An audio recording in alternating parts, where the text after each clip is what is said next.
নমস্কার সকলকে, কেমন আছেন আপনারা? শুভ দুপুর। আজ মায়ের হাতের দুপুরের রেসিপিগুলো চলুন দেখে নিই। প্রথমে মাছ ধুয়ে লবণ হলুদ দিয়ে ভালোভাবে মিশিয়ে নিচ্ছে। এবার কড়াইয়ে তেল দিয়ে তেল গরম হয়ে আসলে একে একে মাছগুলো দিয়ে দিচ্ছে। খুব গরম হয়ে গেলে তবেই মাছগুলো দিবে, তাহলে মাছগুলো ভাঙবে না। এবার কিছুক্ষণ পর মাছগুলো দিয়ে উল্টে নেবে।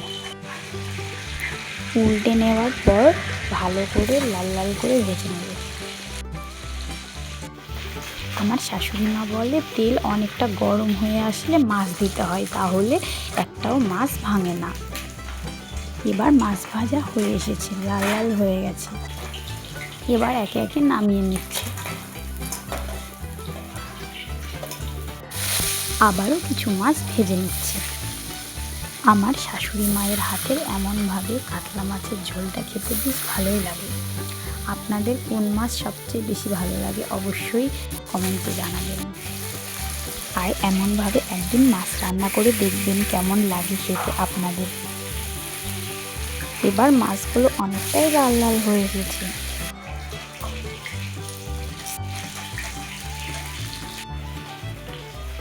এবার নামিয়ে নিচ্ছে। আমাদের সব মাছ ভাজা কমপ্লিট।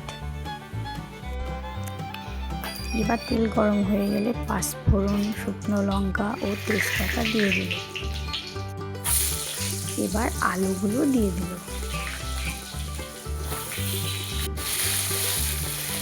আলুটা কিছুটা ভেজে নিয়ে ওর মধ্যে সামান্য হলুদ গুঁড়ো দিয়ে দিল।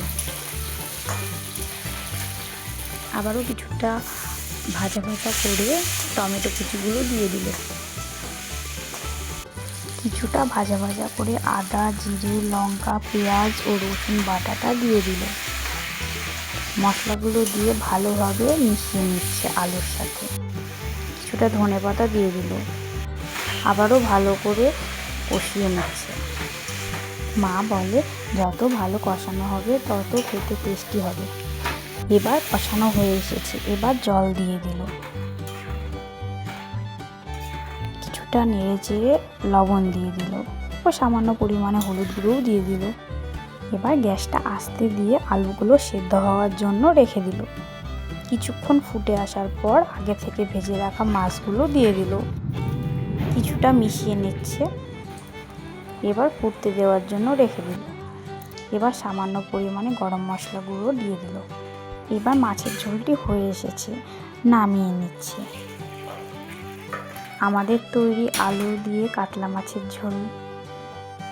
এবার কড়াইয়ে তেল দিয়ে তেল গরম হয়ে আসলে পাঁচফোড়ন, শুকনো লঙ্কা ও তেজপাতা দিয়ে দিল।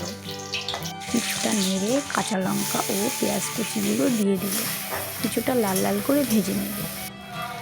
কিছুটা ভেজে আসার পর কুচনো লাল শাকগুলো দিয়ে দিল। এবার ভালো করে মিশিয়ে নিচ্ছে।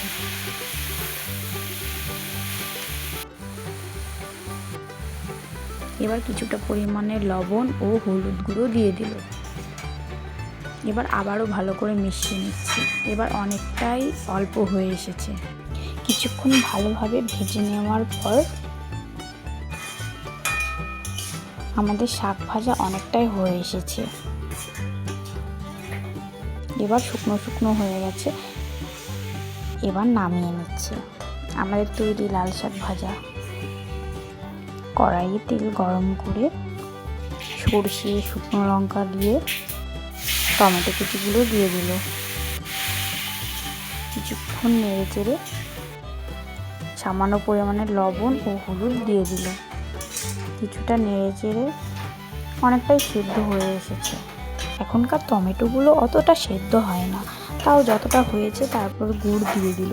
এবার কিছুক্ষণ নেড়ে চেড়ে নামিয়ে নিচ্ছে আমাদের তৈরি টমেটোর চাটনি।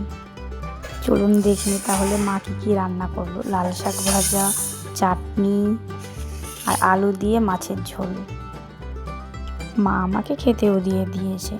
আজকের রেসিপিগুলো কেমন লাগলো জানাবেন, আর ভালো লাগলে অবশ্যই সাবস্ক্রাইব করবেন।